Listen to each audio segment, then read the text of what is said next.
Buenos días, amados hermanos. Espero que estén bien y hayan podido disfrutar en esta semana y en familia de la gracia transformadora de nuestro Señor Jesucristo, que está y siempre estará con nosotros. En esa bendita gracia seguimos siendo edificados por la palabra de Dios, que nos ha enfocado en los últimos 2 domingos sobre lo que es el ser espiritual, sobre lo que significa espiritualmente ser creyentes, siendo una de esas evidencias de ser creyentes el tener en nuestra vida el Santo Espíritu de Dios. Eso es lo que valida que somos de Cristo. Eso es lo que nos confirma que hemos nacido de nuevo. Eso es lo que nos da seguridad de ser verdaderos creyentes. Igualmente se nos expuso que en el Espíritu Santo tenemos todo lo que necesitamos para agradar a Dios, para tener una vida cristiana plena, para poder ocupar nuestra mente en las cosas que le pertenecen al Espíritu, las que aprueba el Espíritu. Igualmente vimos que el Señor Jesucristo ha planeado una vida victoriosa y abundante para todos los que le hemos aceptado como Señor y Salvador. Y esa vida victoriosa y abundante es Cristo mismo viviendo su vida en cada cristiano y a través de cada cristiano. La vida de Cristo en el creyente es abundantemente rica y plena y se disfruta en un plano más elevado debido a que la vida de Cristo sobreabunda en amor, sobreabunda en gracia, sobreabunda en perdón, sobreabunda en misericordia. Es abundante guía y dirección para nuestras vidas. Estas esenciales y básicas verdades bíblicas fueron las que direccionaron al cuerpo pastoral de la iglesia para iniciar hoy una nueva serie de 9 enseñanzas que hemos titulado El fruto de una vida abundante. Con el propósito, con el objetivo, es exhibir el fruto del Espíritu en nuestras vidas para que se vea en nosotros la vida abundante de Cristo. Y viéndose en nosotros, muchos lleguen a reconocerle como Señor y Salvador. Para este propósito, debemos recordar y precisar que cuando nosotros creemos en la palabra de verdad, en el Evangelio de nuestra salvación, en ese mismo instante, Cristo viene a morar en nosotros. Cristo viene a morar en nosotros a través de su Santo Espíritu. Pero nosotros seguimos conservando nuestra vieja naturaleza pecaminosa que heredamos de Adán, y ella nos acompañará en nuestra permanencia en esta vida. Así pues, los creyentes tenemos 2 naturalezas en nuestro interior: la naturaleza adámica, débil, caída y pecaminosa, que se llama en la Biblia la carne, y la vida de Cristo en el creyente, que se llama en la Biblia vida abundante o la vida en el Espíritu. El apóstol Pablo nos revela que existe un gran conflicto entre estas 2 naturalezas en la vida de cada creyente. Los deseos de la carne se oponen al deseo del Espíritu y los deseos del Espíritu se oponen a los deseos de la carne. Nos dice así en la carta a Gálatas, en el capítulo 5, versículo 16, nos los explica así el apóstol Pablo. Digo pues, andad en el Espíritu y no satisfagáis los deseos de la carne, porque el deseo de la carne es contra el Espíritu y el del Espíritu es contra la carne, y estos se oponen entre sí, para que no hagáis lo que quisierais. Pero si sois guiados por el Espíritu, no estáis bajo la ley. Está claro entonces que hay un conflicto permanente entre estas 2 naturalezas. La naturaleza de la carne y la naturaleza en el Espíritu son los grandes protagonistas de este conflicto. Y mire que más adelante Pablo empieza a anunciar cuáles son las obras manifiestas de la carne. Y dice que son adulterio, fornicación, inmundicia, lascivia, idolatría, hechicerías, enemistades, pleitos, celos, iras, contiendas, disensiones, herejías, envidias, homicidios, borracheras, orgías y cosas semejantes a estas, acerca de las cuales os amonesto, como ya os lo he dicho antes, que los que practican tales cosas no heredarán el reino de Dios. ¿Qué cantidad de pecados y de deseos se encierran en la carne? A diferencia de ella, hay un fruto en el Espíritu. Miren que ya en el versículo 22 no habla de las obras del Espíritu, porque las obras son de la carne. Habla del fruto del Espíritu. Y dice que el fruto del Espíritu es amor, gozo, paz, paciencia, benignidad, bondad, fe, mansedumbre, templanza. Contra tales cosas no hay ley. Pero los que son de Cristo han crucificado la carne con sus pasiones y deseos. Si vivimos por el Espíritu, andemos también por el Espíritu. Presentan 9 virtudes del fruto del Espíritu. Y esas nuevas virtudes del fruto del Espíritu son las marcas de la vida del cristiano. Son las evidencias de un vivir cristiano fructífero. Son las que validan la vida abundante de Cristo en el creyente. Pues solo en Cristo podemos vivirlas integralmente.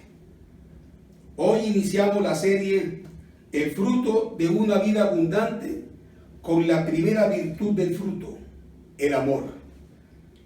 Y hemos puesto como título de esta enseñanza, una vida abundante es amor.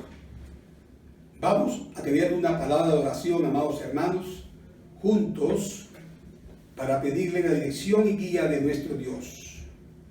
Amado Dios, bendita es tu divina palabra, que respira en tu inagotable gracia, poder transformador y esperanza para un mejor vivir.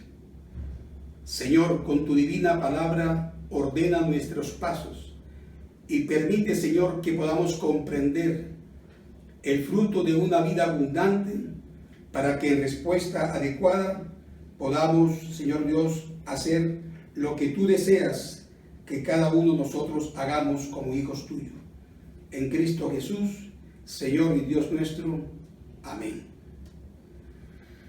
Una vida abundante es amor. La primera división trata la singularidad del fruto del Espíritu. La singularidad del fruto de una vida abundante.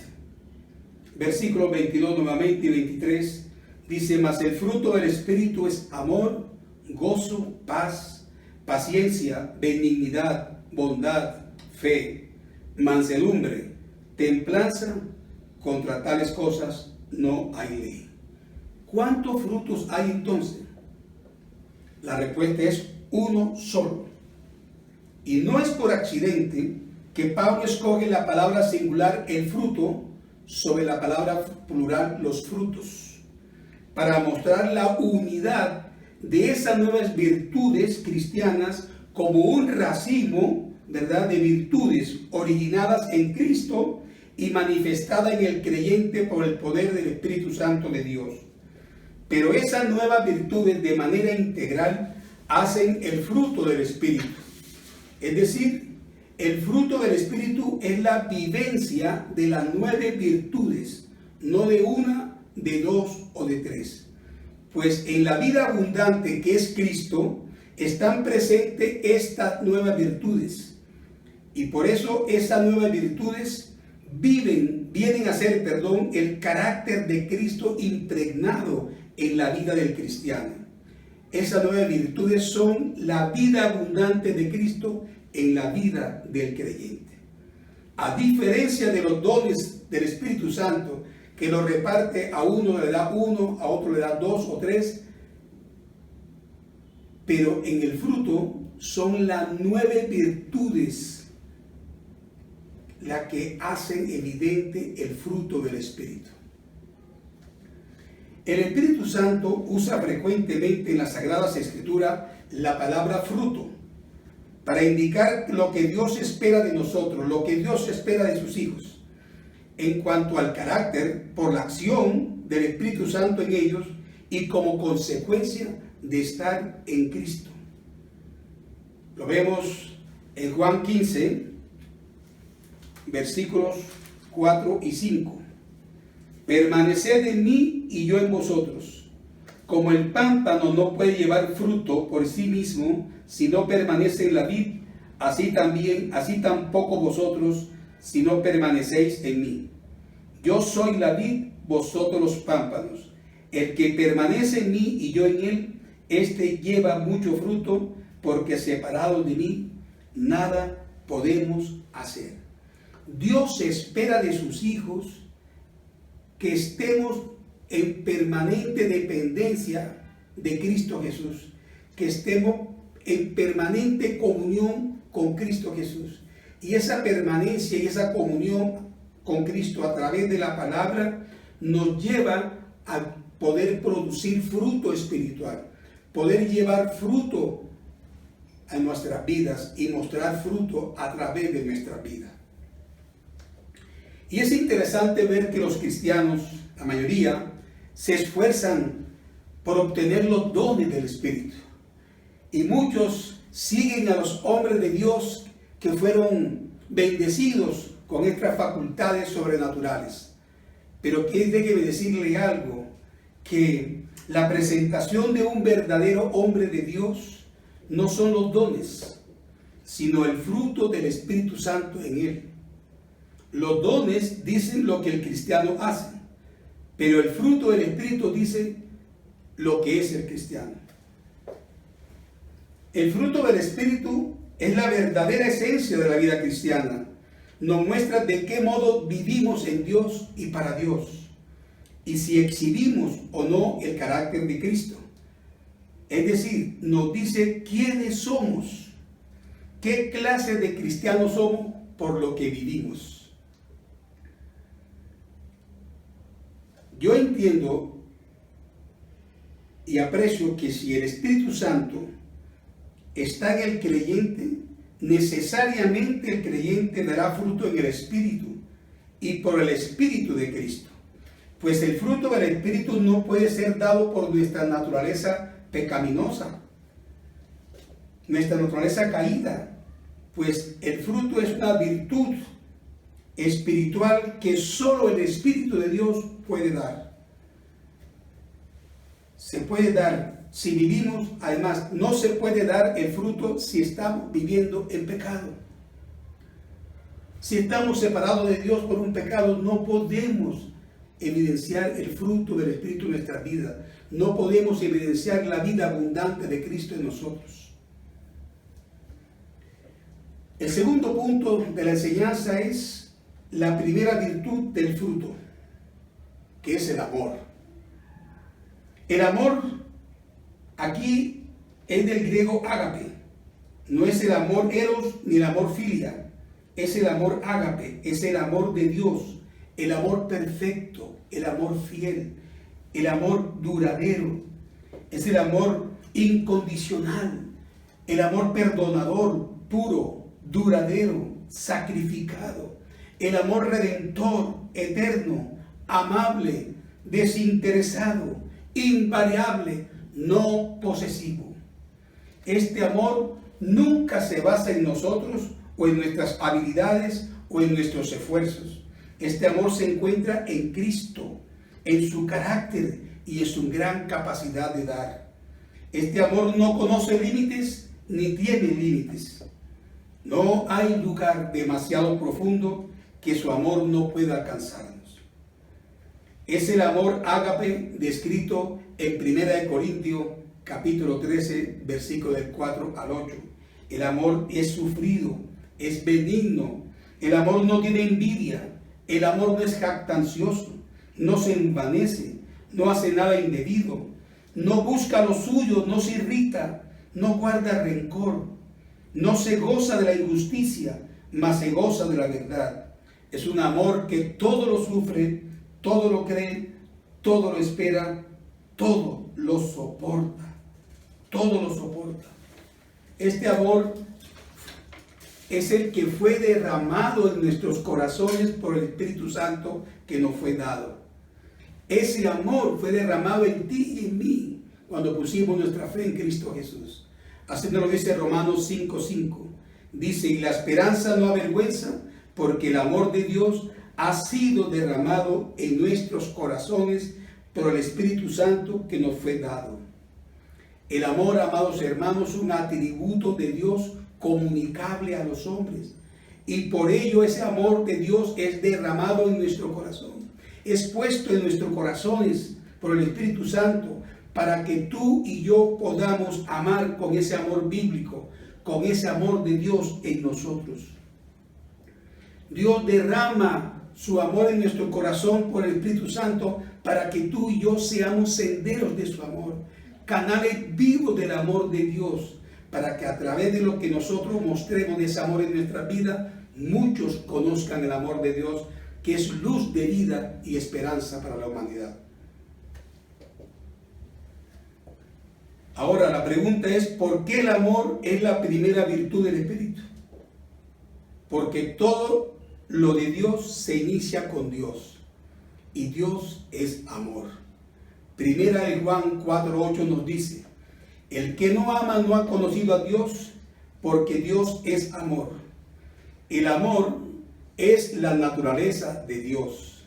No hay amor alguno en un sentido verdadero, excepto el que haya su manantial en Dios, pues Dios es amor. Y es que no hay marca más distintiva en los cristianos que la marca del amor. No hay virtud más representativa de Dios que el amor. Dios espera de nosotros que desarrollemos el amor en nuestra manera de vivir como fruto de su Espíritu en nosotros. Por eso Jesús dijo, en esto conocerán todos que sois mis discípulos, si tuviereis amor los unos con los otros. Juan 13:35. Si nos amamos los unos a los otros, siendo senderos de su amor, canales vivos del amor de Dios, estamos mostrando a Dios en nuestras vidas, y muchos, al ser impactados por ese amor, se acercarán a Cristo, conocerán a Cristo. La Biblia dice en 1 de Juan 4:20, si alguno dice yo amo a Dios y aborrece a su hermano, es mentiroso. Pues el que no ama a su hermano a quien ha visto, ¿cómo puede amar a Dios a quien no ha visto? ¿Cómo podemos amar entonces a nuestros semejantes? ¿Qué nos podría facilitar poder amar a nuestro prójimo? Tenemos que irnos disciplinando en ver en cada hermano la imagen de Cristo, la imagen de Dios, porque todos hemos sido creados a la imagen de nuestro Dios. Y esa es la imagen que tenemos que ver en cada persona para que eso nos acerque a la necesidad de amarle como Dios le ama a ellos. Primera de Juan 4:7 nos dice, amado, amémonos unos a otros, porque el amor es de Dios. Todo aquel que ama es nacido de Dios, es hijo de Dios y conoce a Dios. De manera que el hombre o la mujer que tiene esta dignidad de ser hijo de Dios, amará a Dios con todo su corazón, con toda su alma y con toda su mente. Y ese amor le llevará a esforzarse para obedecerle en todo al Señor. Por ello el Señor Jesús dijo en Juan 14:15, si me amáis, guardad mis mandamientos. Un creyente que ame a Dios, amará todo lo que se relacione con Dios. Amará la Biblia, amará la iglesia, amará el ministerio, amará a su pastor, también amará a todos sus hermanos de todo corazón. Pues amar a Dios nos lleva a amar lo que Dios ama. Y Dios ama su palabra, Dios ama su iglesia, Dios ama a sus siervos. Dios ama a nuestros hermanos, a mi prójimo en general. Si amo a Dios, amo lo que Dios ama. Pero hoy en día se considera el amor como una emoción o un sentimiento. Pero el amor es más que un sentimiento y más que una emoción, ¿verdad? El amor supone hacer.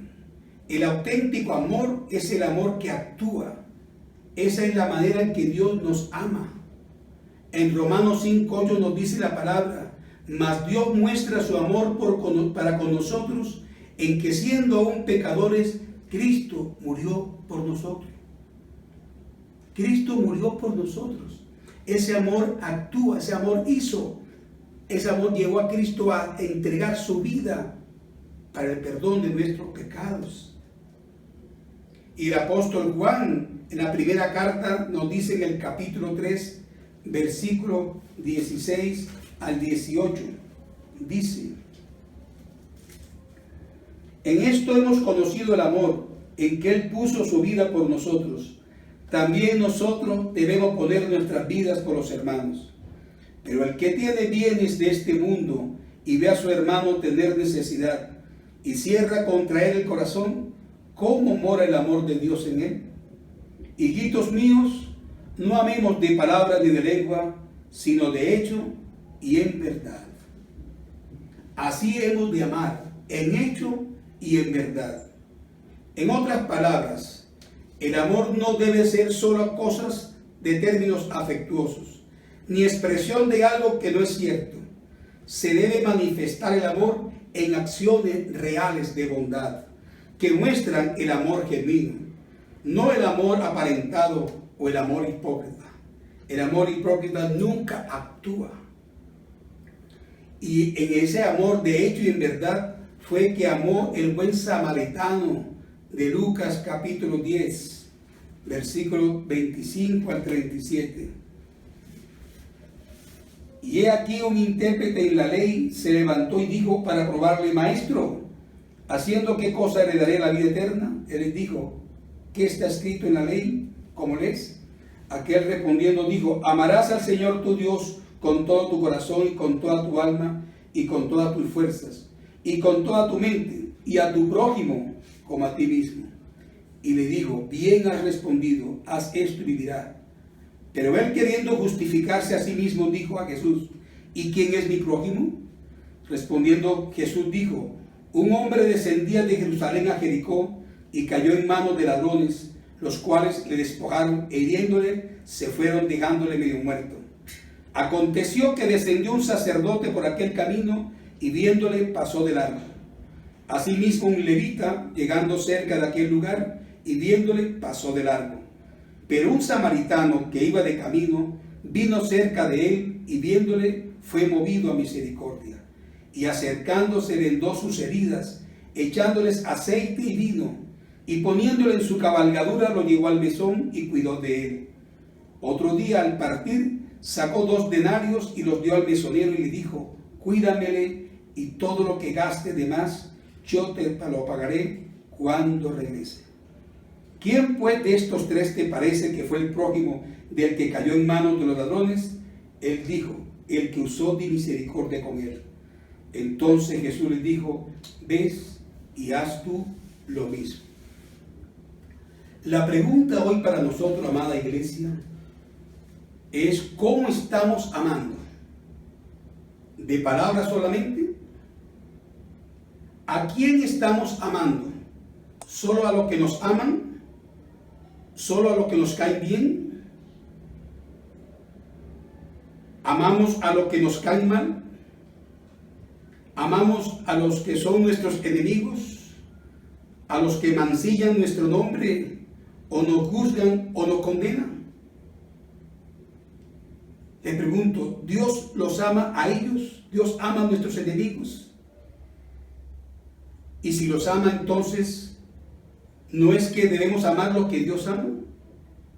Dios no hace acepción de personas para amar. Nosotros no debemos hacer acepción de personas.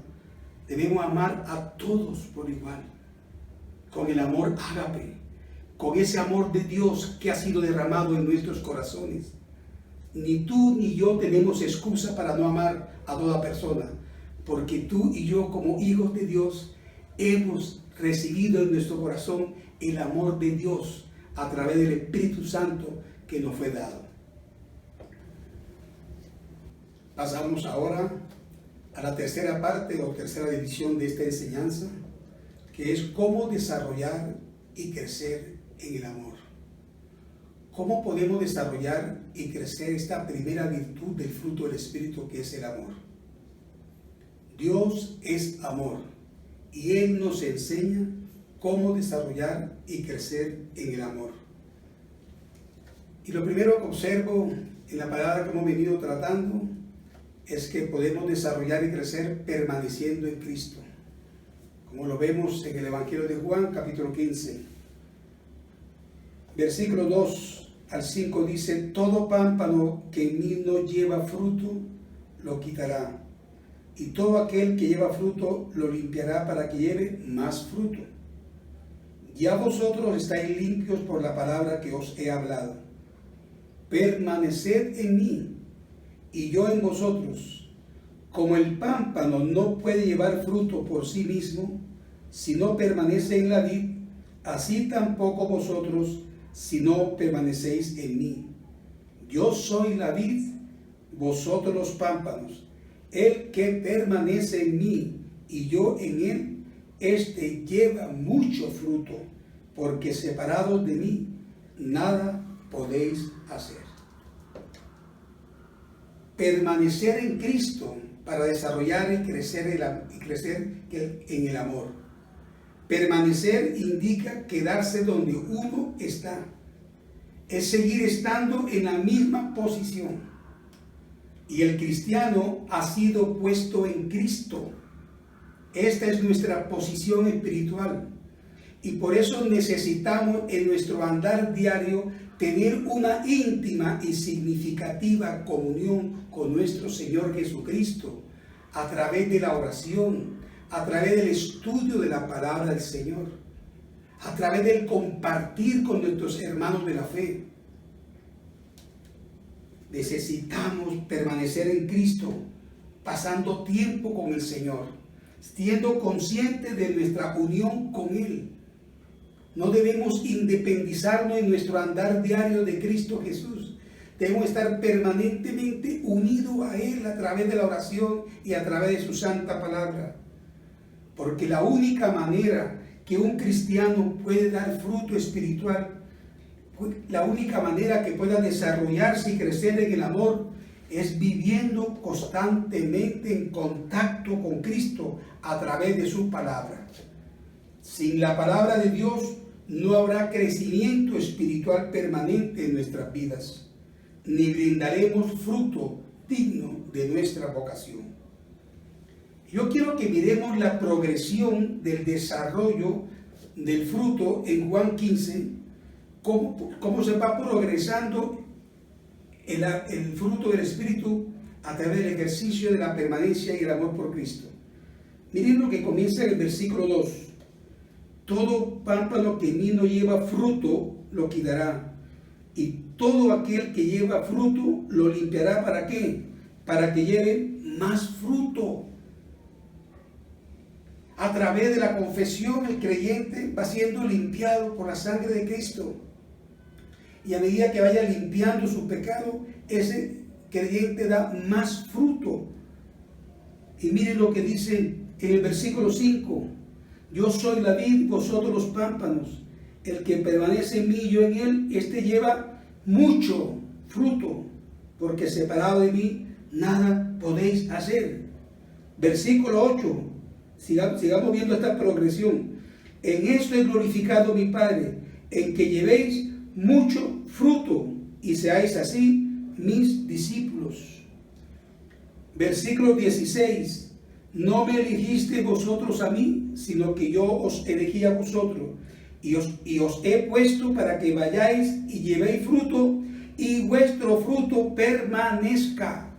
Comienza con un fruto, un poco más de fruto, mucho fruto más, y un fruto que sea permanente. Miren la progresión del fruto de acuerdo a la permanencia que tengamos en Cristo Jesús. Dios, segundo, nos enseña a amar dando. En Juan 3:16 dice: porque de tal manera amó Dios al mundo, que ha dado a su Hijo unigénito, para que todo aquel que en él crea no se pierda, mas tenga vida eterna. Dios muestra su amor dando, y dio lo más preciado, lo más precioso, su único Hijo, el unigénito del Padre, a Cristo Jesús. Dios no tiene otro Hijo como el Señor Jesús. Fue una expresión de su amor infinito que estuviese dispuesto a dar a su único Hijo por una raza de pecadores rebeldes. La pregunta, amados hermanos, hoy para nosotros es, por amor a Dios, ¿qué estamos dando nosotros a Dios? ¿Qué estamos dispuestos a dar nosotros por amor a nuestra esposa o a nuestro esposo? ¿Qué estamos dispuestos a dar para amar a nuestro hermano en Comunidad Viva Prado? ¿Qué estamos dispuestos a amar a los hermanos de la fe? Tercero, Dios nos enseña también a amar sirviendo. Sirviendo. Marcos 10:45 nos dice: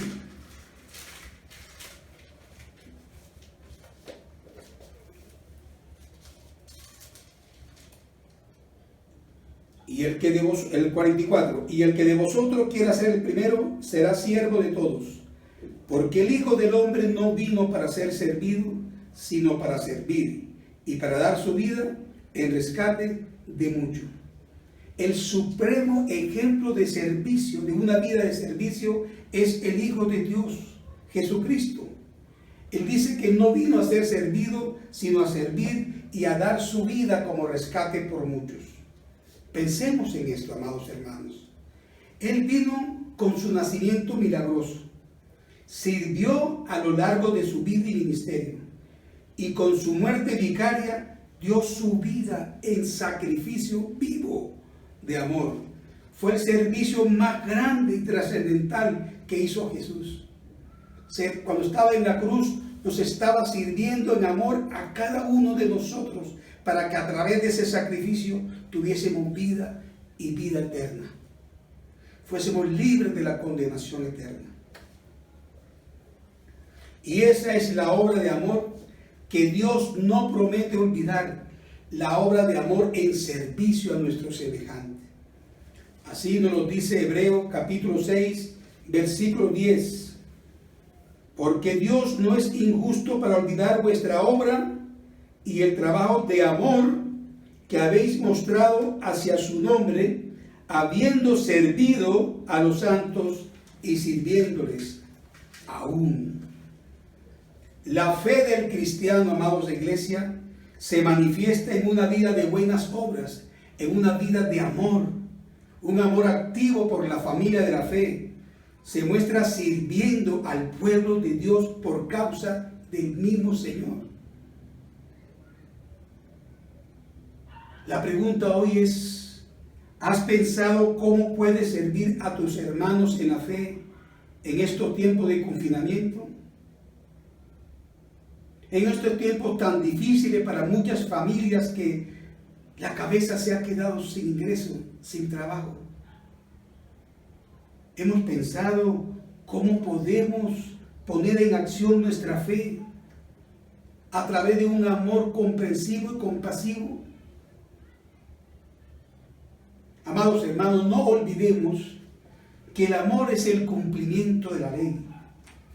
Así que el cumplimiento de la ley es el amor. Romanos 13:10 nos dice: el amor no hace mal al prójimo. Así que el cumplimiento de la ley es el amor. Todo el que actúa con amor está realmente cumpliendo la demanda de la ley. Por esta razón Jesús mismo dijo que toda la ley se resumía en amar a Dios y al prójimo como a ti mismo. El amor tiene la virtud de vitalizar y de poner en acción nuestra fe. ¿A través de qué? De una vida de servicio. A través de una vida que permanezca en Cristo.